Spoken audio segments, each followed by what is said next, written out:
பலுசிஸ்தான் பிராந்தியத்தில் அடுத்த சில மாதங்களுக்குள்ளாகவே சீனா தனது இராணுவ படைகளை நிலைநிறுத்தக்கூடும் என்று பலுசிஸ் தலைவர் மீர் யார் பலுச் எச்சரிக்கையும் விடுத்திருக்காரு. இது தொடர்பாக இந்திய வெளியுறவுத்துறை அமைச்சர் ஜெய்சங்கருக்கும் அவர் எழுதியிருக்கக்கூடிய கடிதத்தில் பகிரங்கமாக பாகிஸ்தான் மற்றும் சீனா இடையிலான ஆழமான கூட்டணி தெற்காசியா பிராந்தியத்திற்கும் ஒரு பெரிய அச்சுறுத்தலாக உருவெடுத்துள்ளதாகவும் குறிப்பிட்டிருக்காரு.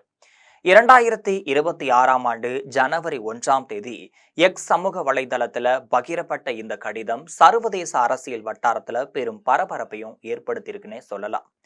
பாகிஸ்தான் மற்றும் சீனா இணைந்து செயல்படுத்தும் சீனா பாகிஸ்தான் பொருளாதார வழித்தட திட்டம் தற்போது அதன் இறுதி கட்டத்தையும் எட்டியிருப்பதாக மீர் யார் பலுச் சுட்டிக்காட்டியும் இருக்காரு.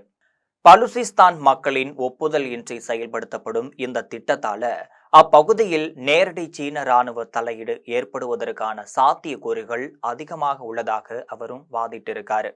பலுச் தற்காப்பு படைகள் வலுப்படுத்தப்படாவிட்டால் மிக விரைவில் சீன வீரர்கள் பலுச் மண்ணில் கால் பதிப்பார்கள் என்றும் இது இந்தியா மற்றும் பலுசிஸ்தான் ஆகிய இரண்டின் எதிர்காலத்திற்கும் கற்பனை செய்ய முடியாத சவாலாக அமையும்னு எச்சரிக்கையும் விடுத்திருக்காரு. பலுசிஸ்தான் கடந்த 70 ஆண்டுகளுக்கு மேலாக பாகிஸ்தானின் ஆக்கிரமிப்பு மற்றும் அரச பயங்கரவாதத்தினால் ஒடுக்கப்பட்டு வருவதாகவும் கடிதத்தில் குற்றம் சாட்டியிருக்காரு. அப்பகுதியில நடக்கும் மனித உரிமை மீறல்கள் மற்றும் வன்முறைகள் ஒரு ஆறாத புண் போல வளர்ந்துள்ளதாகவும் இதனை வேரோடு அழித்து அமைதியையும் இறையாண்மையையும் நிலைநாட்ட வேண்டிய தருணம் வந்துவிட்டதாகவும் அவர் தெரிவிச்சிருக்காரு. சீனா பாகிஸ்தான் கூட்டணியை ஆபத்தானது என்று வர்ணித்திருக்கக்கூடிய பலுச் பிராந்தியங்கள் இந்தியாவில் பாதுகாப்பிற்கும் இது நேரடி அச்சுறுத்தலாக இருக்கும் என்பதையும் வலியுறுத்தியிருக்காரு. கடந்த ஏப்ரல் 2025 பகல்காம் பகுதியில் நடந்த பயங்கரவாத தாக்குதலுக்கு பதிலடியாக பாகிஸ்தான் ஆக்கிரமிப்பு காஷ்மீர் மற்றும் பாகிஸ்தான் எல்லைக்குள் இந்தியா நடத்திய ஆபரேஷன் சிந்தூர் தாக்குதலை மீர் யார் பலுச் பாராட்டியும் இருக்காரு. 26 பேரோட உயிரை பறித்த அந்த தாக்குதலுக்கு பிறகு பயங்கரவாத கட்டமைப்புகளை அழிப்பதற்கான மோடி அரசு மேற்கொண்ட துணிச்சலான நடவடிக்கைகள் நாட்டின் பாதுகாப்பு மற்றும் நீதிக்கான இந்தியாவின் உறுதிப்பாட்டை காட்டுவதாகவும் அவர் புகழாரமும் சூட்டியிருக்காரு. இதுபோன்று உறுதியான நடவடிக்கைகள் மட்டுமே பயங்கரவாதத்தை ஒடுக்க உதவும் என்று அவர் குறிப்பிட்டிருக்காரு. சிபிஇசி திட்டம் முற்றிலும் ஒரு பொருளாதார திட்டம் மட்டுமே என்றும் இதுல இராணுவ நோக்கம் எதுவுமில்லை என்றும் சீனா மற்றும் பாகிஸ்தான் தரப்பு தொடர்ந்து மறுத்து வருகின்றனர் என்றும் சொல்லியிருக்காரு.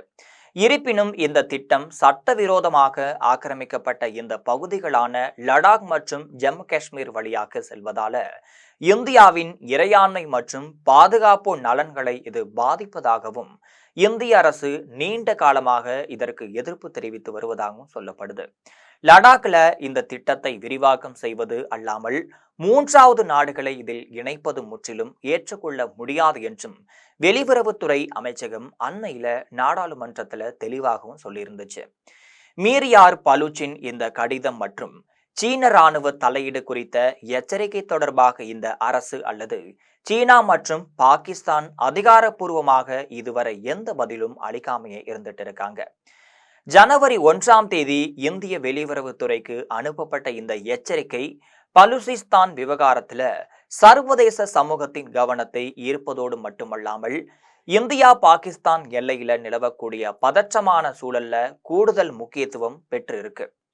பலுச் மக்களின் விருப்பம் இல்லாமல் அங்கு சீன படைகள் நுழைந்தால் அது ஆசியாவின் அரசியல்ல ஒரு பெரிய மாற்றத்தையும் ஏற்படுத்தும் என்பதில எந்த ஒரு மாற்று கருத்தும் கிடையாது.